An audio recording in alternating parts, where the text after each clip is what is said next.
പലപ്പോഴും നമ്മൾ സംസാരിക്കുമ്പോൾ നമ്മളൊരു ലോയർ സംസാരിക്കുന്ന പോലെ സംസാരിക്കുക. നല്ല ഇൻ്റലിജൻ്റ് ആയിട്ട് വളരെ കണ്ണിങ് ആയിട്ട് സംസാരിക്കണം.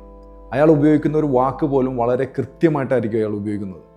അതുപോലെ തന്നെ നമ്മളൊരു കാര്യം, ഒരു ആർഗ്യുമെൻ്റ് നമ്മൾ ചെയ്തു കഴിഞ്ഞാൽ അതിനെ കറക്റ്റായിട്ട് ഒരു എവിഡൻസ് വെച്ച് തന്നെ നമ്മൾ സംസാരിക്കാൻ നോക്കുക. പല കാര്യങ്ങളും നമ്മൾ സംസാരിക്കുമ്പോൾ തീർച്ചയായിട്ടും ആളുകൾ നമ്മളോട് പ്രതികരിക്കും. തിരിച്ച് നമ്മളോട് പ്രതികരിക്കുമ്പോൾ അതിനെ എങ്ങനെയാണ് നമ്മൾ കറക്റ്റായിട്ട് മാനേജ് ചെയ്യേണ്ടതെന്നുള്ള ഒരു ഐഡിയ നമ്മുടെ തലയിലുണ്ടായിരിക്കും. പലപ്പോഴും പലരും നമ്മുടെ അടുത്ത് വന്ന് അഭിപ്രായങ്ങളൊക്കെ ചോദിക്കും.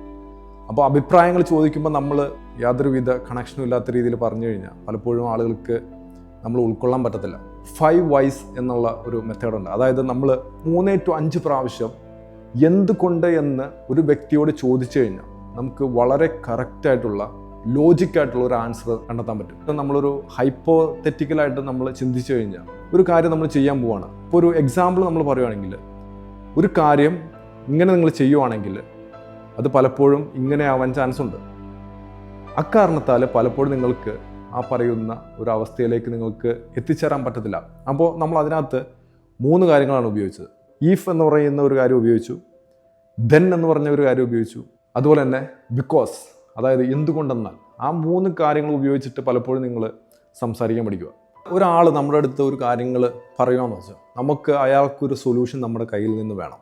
അതായത് 2 വ്യക്തികൾ തമ്മിലുള്ള ഒരു കോൺഫ്ലിക്റ്റ് ആണ് എങ്കിൽ ഒരിക്കലും നമ്മളൊരു വ്യക്തിയുടെ മാത്രം വാക്കുകൾ കേൾക്കരുത്. 2 വ്യക്തികളെയും നമ്മൾ കൃത്യമായി കേട്ടതിന് ശേഷം വളരെ സത്യസന്ധമായിട്ടുള്ള ഒരു ജഡ്ജ്മെൻ്റാണ് നിങ്ങൾ കൊടുക്കാവുള്ളൂ. അങ്ങനെ കൊടുക്കുമ്പോൾ ആളുകൾക്ക് നിങ്ങളോടൊരു മതിപ്പ് തോന്നും. കാരണം നിങ്ങൾ ആരുടെയും സൈഡ് നിൽക്കുന്നില്ല. വളരെ ഫെയർ ആയിട്ടുള്ള, വളരെ ലോജിക്കായിട്ടുള്ള ഒരു കാര്യത്തിനാണ് നിങ്ങൾ സപ്പോർട്ട് ചെയ്യുന്നത്. നമ്മൾ ശരിക്കും പറഞ്ഞാൽ നമ്മുടെ റിലേഷൻഷിപ്പിലൊക്കെ നമ്മളൊരു കാര്യം പറയുമ്പോൾ നമ്മൾ ജസ്റ്റ് കൊള്ളാം എന്ന് പറയുന്നതിന് നല്ലത് എൻ്റെ സാരി എങ്ങനെയുണ്ട്, അല്ലെങ്കിൽ എൻ്റെ കമ്മൽ എങ്ങനെയുണ്ട് എന്നൊക്കെ ചോദിക്കുമ്പോൾ എക്സ്പ്ലെയിൻ ചെയ്ത് അതിനൊന്ന് വർണ്ണിച്ച് പറയുമ്പോൾ പലപ്പോഴും ഈ പറയുന്ന ലവ് എന്ന് പറയുന്നത് നന്നായിട്ട് വർക്കാവും. അങ്ങനെ നമ്മൾ ക്രിയാത്മകമായിട്ട് പറയുമ്പോൾ ഈ പറയുന്ന ആളുകൾക്ക് നമ്മളെ നിഷേധിക്കാൻ പറ്റത്തില്ല. നമ്മൾ ഈ പറയുന്ന സംസാരം എന്ന് പറയുന്നത് പല രീതിയിൽ നമ്മൾ സംസാരിക്കാൻ പഠിക്കും.